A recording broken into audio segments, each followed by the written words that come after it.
Salut à tous et bienvenue sur la chaîne Quitter la France. Ce soir, petite vidéo réponse aux nombreux commentaires que j'ai eus sur la vidéo concernant l'appartement au nord de Pattaya. Alors de vive réaction, il y a eu combien? Il y a eu 56 commentaires. Déjà, je vous remercie d'avoir pris le temps de commenter. Alors il y a des commentaires cool, d'autres moins cool. Cool, hein? Des construits, des moins construits, il y en a pour tous les goûts. Quoi qu'il arrive, c'était assez plaisant à lire dans l'ensemble. Je vais donc, les reprendre tout simplement un par un pour notamment ceux auxquels j'aurais pas pu répondre parce qu'il y avait un peu matière à parler. Donc je me suis dit que ça pouvait être l'objet, vu le nombre de commentaires et de remarques, ça pouvait être l'objet d'une vidéo numéro 2 sur ce fameux condo de rêve pour le prix d'un parking à Paris. D'ailleurs, pour les gens qui n'ont pas vu la vidéo, je la mettrai en description, sinon vous pouvez aller la voir juste ici. Allez, on commence tout de suite, on va prendre les commentaires dans l'ordre.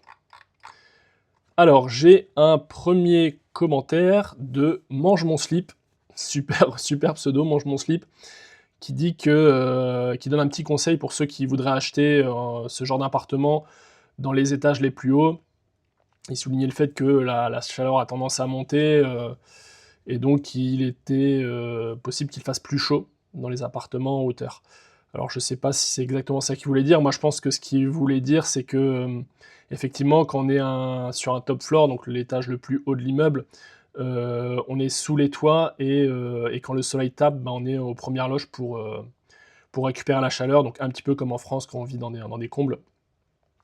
Sauf si c'est très bien isolé, on souffre davantage de la chaleur et de ce fait-là, ça risque de faire, tourner la clim parce que bien évidemment l'appartement est équipé de clim. Donc voilà, ça c'était un premier commentaire. Plutôt voilà, une petite remarque, assez logique, il a pas tort quoi, c'est vrai que, il risque peut-être d'y avoir une surconsommation de clim, pour cet appart, en top floor.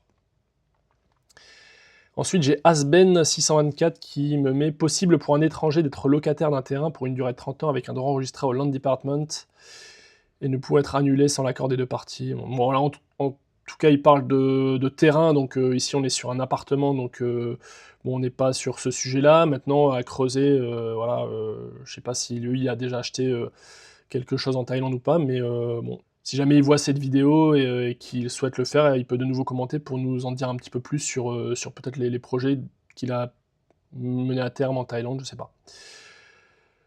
Ensuite, on a Timerwanito4872 qui nous demande la même chose, mais au Vietnam, achetable par un étranger. Bah écoute, je note ta question avec beaucoup d'intérêt et comme je suis curieux, je vais aller voir ce qui est faisable, ce qui existe au Vietnam. Je vais creuser un petit peu au niveau de la législation avant.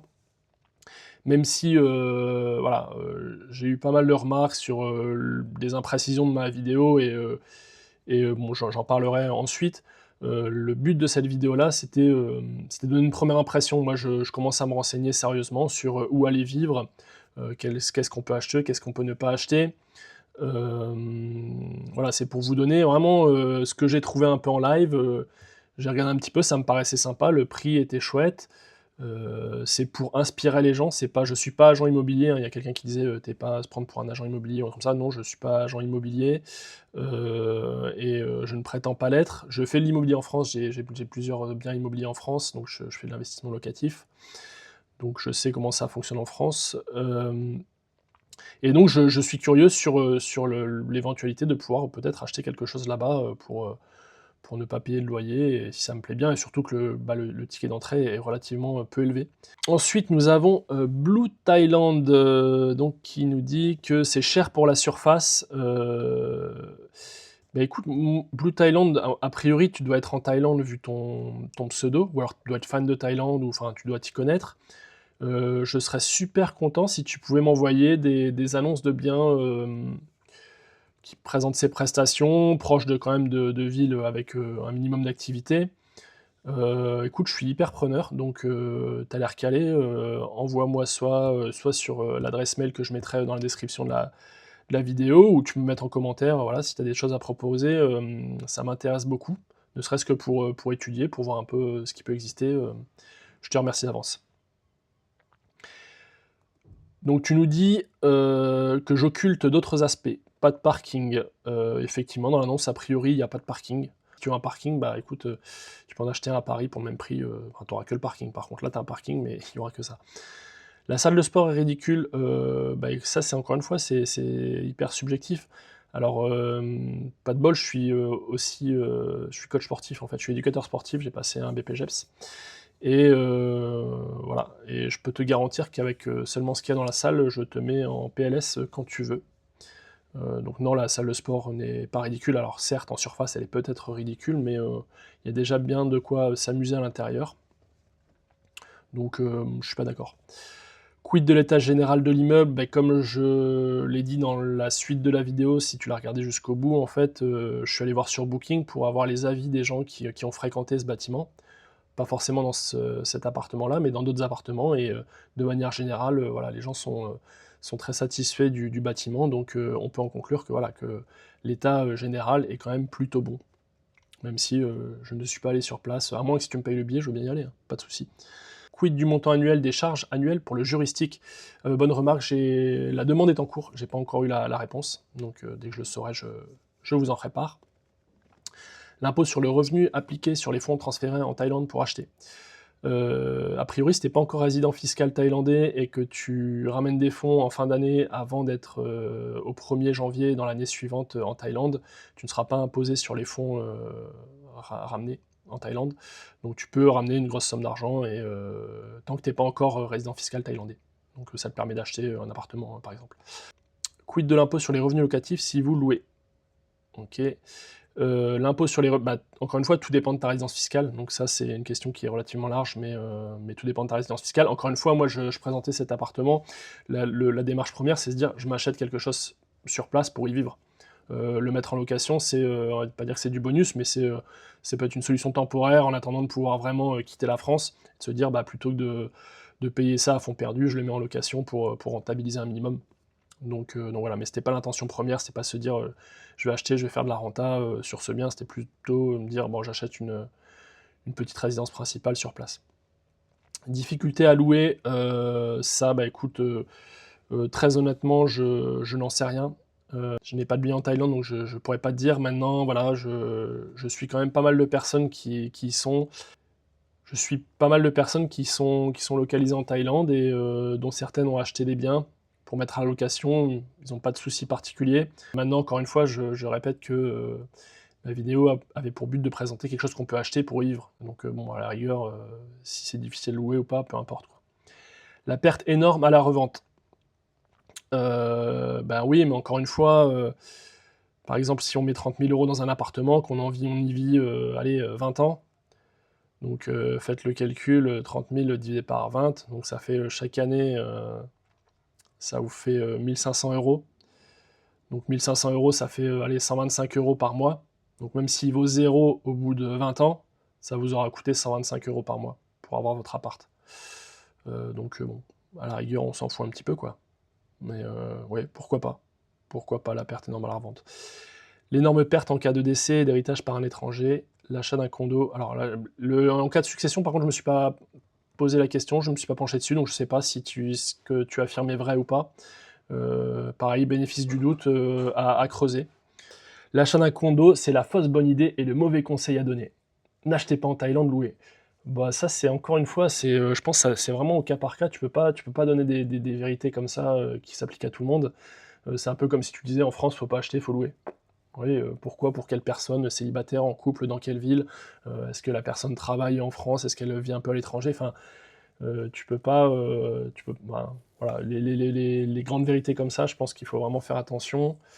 Hem, Chaque cas est différent et donc d'ailleurs, je le rappelle, hein, je suis pas agent IMO, je suis pas, si demain vous achetez l'appart, il y a pas, je vais pas avoir une rétrocommission de l'agent IMO qui va me dire: «Ah, c'est bien, ta vidéo, il y a un gars qui est venu, je lui ai vendu l'appart, je te refile, 5 10 20 sur l'appart», du tout, j'ai aucun intérêt là-dedans. Sachant que rien ne remplacera, bah, une visite sur place, se renseigner sur le marché, vivre sur place à un moment, et se faire une idée par soi-même. Alors, JovD88: «Salut, un bien équivalent face à la mer avec une vue mer directe, on est sur quel budget?» Eh ben, bonne question, je ne sais pas du tout. mais ça m'intéresse aussi, à vrai dire, pour voir s'il y a un si gros delta. J'ai creusé un petit peu, hier, bon c'est déjà d'autres gammes de prix, on va dire, mais ça existe. Mais je ferai une vidéo sur un appart, accessible aux étrangers, face mer, voilà, à peu près équivalent, pour te donner un ordre de budget là-dessus. Et toujours cette idée stupide de vouloir comparer un prix avec Paris, ras-le-bol de la Thaïlande. D'accord, OK. Mais encore, je sais pas. Cette idée stupide, bon bah écoute, fais mieux, fais une chaîne YouTube, fais des vidéos et propose-nous ce que tu as à nous proposer. Moi je regarderai avec plaisir, Jean-Pierre. Ras-le-bol de la Thaïlande, eh bien, ne suis pas cette chaîne dans ce cas, rien ne t'y oblige en tout cas. Mais en tout cas, merci pour le commentaire, ça voilà, ça aide au référencement de la chaîne, donc ça m'aide, donc c'est sympa. Et je vais revenir pour le dernier commentaire qui est, bon, pas le plus hardcore, mais finalement, hardcore, mais celui qui a l'argument le plus valable. Enfin, en tout cas, voilà, qui pour moi me semblait pertinent, même s'il y a des choses qui m'ont... Pour moi, tout n'est pas à garder dans le ton, mais voilà. Alors, c'est Eric Laure, 8771. Il faut quand même avouer que quelqu'un qui passe un long moment à te parler d'un bien ne s'aperçoit même pas que son acquisition sera impossible en tant que non-taille. Et là, tu marques un point, Eric. Effectivement, tu as raison. Donc là, il faut se dire qu'on se trompe. Je suis passé un peu vite sur la description de l'appartement, vous pouvez la voir dans la vidéo initiale, et c'est Thai Name, donc ça veut dire qu'il est destiné qu'aux Thaï. Et que, en principe, c'est vendu moins cher aux Thaï. Donc ce qu'on peut croire, c'est que le même appartement pour un étranger, on peut rajouter un bon 20, 25, 25%, donc on ne serait pas à 30 mais à 40 000 €.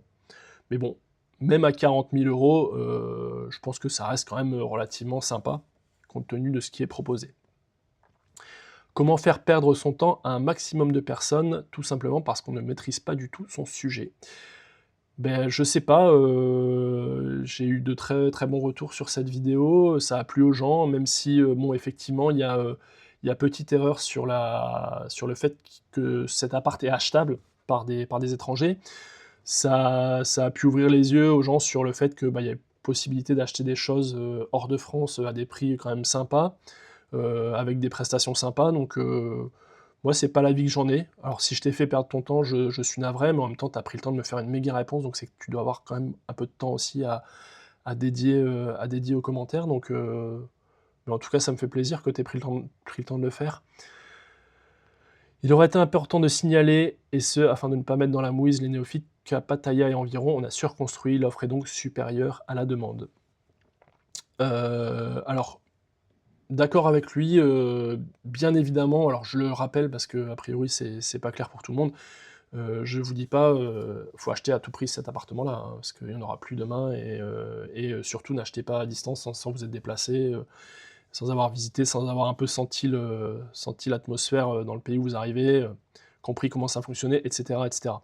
Donc voilà, je le précise, s'il y a des, comme il dit, des néophytes, qui me suivraient aveuglément et qui enverraient 30 000 € en Thaïlande, ne faites surtout pas ça, hein, bien évidemment. À Pattaya et cetera, on a surconstruit, l'offre est donc supérieure à la demande. OK, donc c'est ce qui permet justement que les prix soient peut-être relativement bas aussi, c'est ça qui est cool, et bah, l'offre est supérieure à la demande, ce qui fait des prix bas et donc bah, qui permet de se loger, d'acheter une résidence à moindre coût. Je trouve ça finalement, bah, plutôt cool. Cool, hein! Sauf si effectivement on se dit, bah, j'achète, pour faire une culbute et faire un x2, dans 10 ans. Voilà, non, le but c'est d'acheter pour y vivre tout simplement. Les possibilités de revente, donc j'anticipe, les possibilités de revente plus cher sont quasi inexistantes. Oui, mais finalement c'est pas le but du jeu. C'est juste d'avoir un logement à moindre coût et d'éviter de payer un loyer, et on l'a vu sur 20 ans, voilà, ça revient à 150 balles par mois, ce qui revient moins cher que le même appartement pris en location. Le phénomène dure depuis des décennies, d'accord. Les contraintes sur le béton en milieu tropical sont bien plus importantes, les immeubles s'abîment très vite. Oui, d'accord, mais bon, pour autant, est-ce qu'il y a beaucoup d'immeubles qui s'effondrent? Si tu as des infos là-dessus, ça m'intéresse. Tu pourras le mettre en commentaire de cette vidéo, je suis curieux sur le sujet. Encore une fois, je précise que je travaille, je suis indépendant et j'ai pas mal de boulot, et que les vidéos YouTube, bah, c'est le petit moment de partage, sympa, parce que, comme je vous ai dit, je m'apprête à quitter la France, après l'été cette année. Et donc voilà, j'ai parfois, je vais pas refaire une recherche là sur l'état du béton, l'historique du béton en Thaïlande de 1912 à nos jours. Mais voilà, je note ta remarque, si tu as des infos là-dessus, ça m'intéresse, ne serait-ce que pour la culture G. Ne pas oublier d'enseigner l'histoire, ouais, mais je suis pas prof d'histoire, je suis ingénieur. Donc s'il y a eu des arnaques, beh, je vous invite à New Nordic a priori, je vous invite à creuser. J'irai voir moi-même par curiosité. Malheureusement, il y a certaines choses que je pourrais pas traiter, j'ai pas le temps en fait. J'ai un travail, je bosse, quasiment 7/7.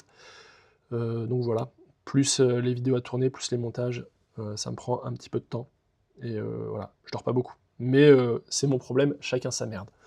L'IMO, c'est intéressant, mais avant de donner des conseils, il faut se renseigner un minimum sur tous les aspects pour éviter de se dire après: «Si j'avais su, je n'aurais pas écouté les charlatans». Oui, il faut se renseigner, je suis tout à fait d'accord avec toi. Tout à fait d'accord avec toi, sur tous les aspects, voilà. Moi, c'est encore une fois, c'est une présentation d'un bien que j'ai vu, voilà, je dis pas aux gens: «Achetez un appartement en Thaïlande». Je dis: «Ça peut être cool, les prestations sont chouettes, le prix est pas trop élevé». Il y a pas mal de gens qui ont l'air d'avoir, kiffé la vidéo, elle a fait pas mal de vues. Alors bon, heu, j'ai pas tant de commentaires, négatifs, donc c'est que les gens ont plutôt apprécié. Mais oui, ne pas écouter les charlatans, tu es de bons conseils Eric, tout à fait. Les conseilleurs ne sont pas les payeurs et tu as raison.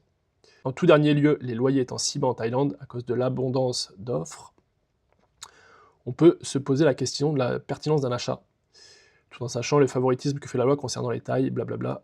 Bah, Eric, il nous donne, voilà, Eric, il a pris le temps de faire un gros commentaire. Alors je suis pas forcément en phase avec tout, mais il a raison, finalement, voilà, on peut se poser la question de, est-ce que je me destine à rester en Thaïlande 5 ans, 10 ans, 20 ans? Quoi qu'il arrive, quand vous arrivez sur place, la meilleure chose à faire, c'est de louer, hein. Vous n'allez pas arriver, avec votre valise pleine de cash, dire: «J'achète», on n'est pas dans le Monopoly.